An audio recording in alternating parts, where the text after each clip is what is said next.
On nous donne un nombre complexe z différent de moins 1 et grand Z qui est égal à IZ sur Z plus 1. Si je dis Z, c'est petit z, et quand c'est grand Z, je le précise. Donc grand Z égale IZ sur Z plus 1. Grand Z est bien défini parce que Z est différent de moins 1. On nous demande pour quelle valeur de Z, grand Z est-il un imaginaire pur. On a vu qu'il y avait deux méthodes pour résoudre ce genre d'exercice. La première méthode consiste à écrire grand Z sous sa forme algébrique, et pour cela, on va commencer par écrire Z lui-même sous sa forme algébrique et trouver la forme algébrique de grand Z. La deuxième méthode consiste à utiliser le conjugué de grand Z. Utilisons d'abord donc la première méthode. On va donc écrire Z égale X plus IY avec X appartenant à R, Y appartenant à R. Donc voilà la forme algébrique de Z. On va en déduire la forme algébrique de grand Z en remplaçant donc Z par X plus IY, et ici, X plus 1 plus IY.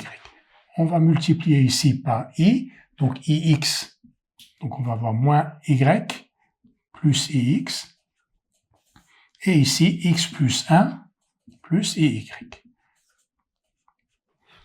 On va se débarrasser de IY ici en multipliant X plus 1 plus IY par son conjugué, pour avoir un réel au dénominateur. Donc on multiplie X plus 1 plus IY par son conjugué, qui est donc X plus 1 moins IY. Et au numérateur, moins Y plus IX, multiplié donc par le conjugué de X plus 1 plus IY, qui est donc X plus 1 moins IY. Grand Z est donc égal à, au dénominateur, X plus 1 au carré plus Y au carré.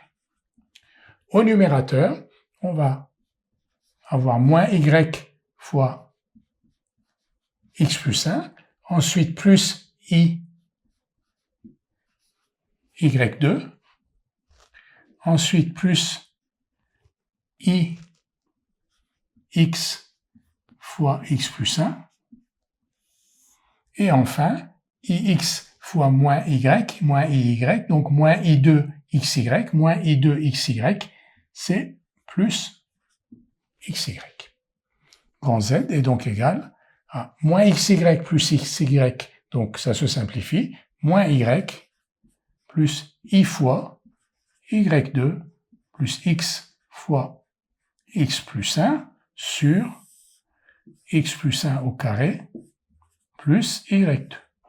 On a donc la forme algébrique de grand Z, que voici donc, moins Y sur X plus 1 au carré plus Y2, plus Y2 plus X fois X plus 1, je vais le laisser comme ça, X plus 1 au carré plus Y2 fois I. Une dernière vérification, donc moins Y sur X plus 1 au carré plus Y2, et là, on a bien I fois Y2 plus XX plus 1 sur toujours X plus 1 au carré plus Y2.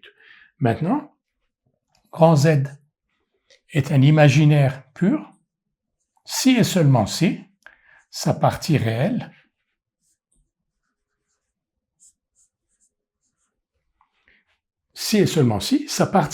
est égale à 0, c'est-à-dire si moins Y sur X plus 1 au carré plus Y2 est égal à 0, donc si et seulement si Y égale 0, donc Z est un imaginaire pur, grand Z est un imaginaire pur, si et seulement si petit y égale 0, c'est-à-dire si Z est un réel. Petit z est un réel, parce que si y égale 0, z égale x, donc z est un réel. Donc grand Z est un imaginaire pur, si et seulement si z, petit z, est un réel. Nous allons maintenant utiliser la deuxième méthode qui consiste donc à considérer le conjugué de grand Z. Et on va donc dire que grand Z est un imaginaire pur si et seulement si son conjugué est égal à son opposé. On va donc écrire le conjugué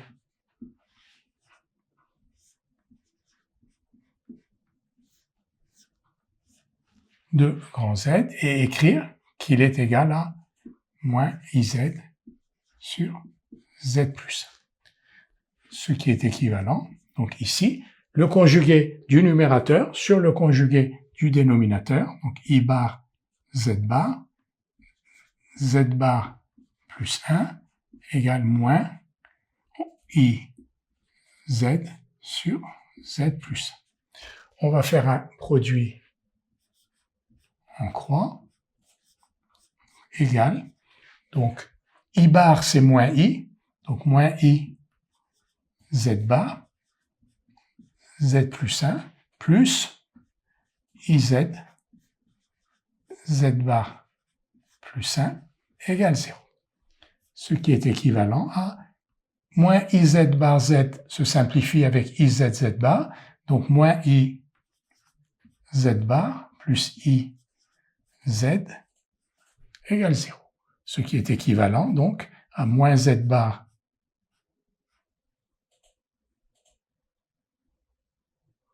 ici c'est IZ, pardonnez-moi, donc je reprends, moins IZ bar Z se simplifie, et ici moins IZ bar plus IZ. Donc moins Z bar plus Z égale 0, équivalent à Z égale Z bar. Et Z égale Z bar, c'est équivalent à Z réel. Nous obtenons donc exactement le même résultat, à savoir que pour que grand Z soit imaginaire pur, il faut et il suffit que Z, petit z, soit un réel.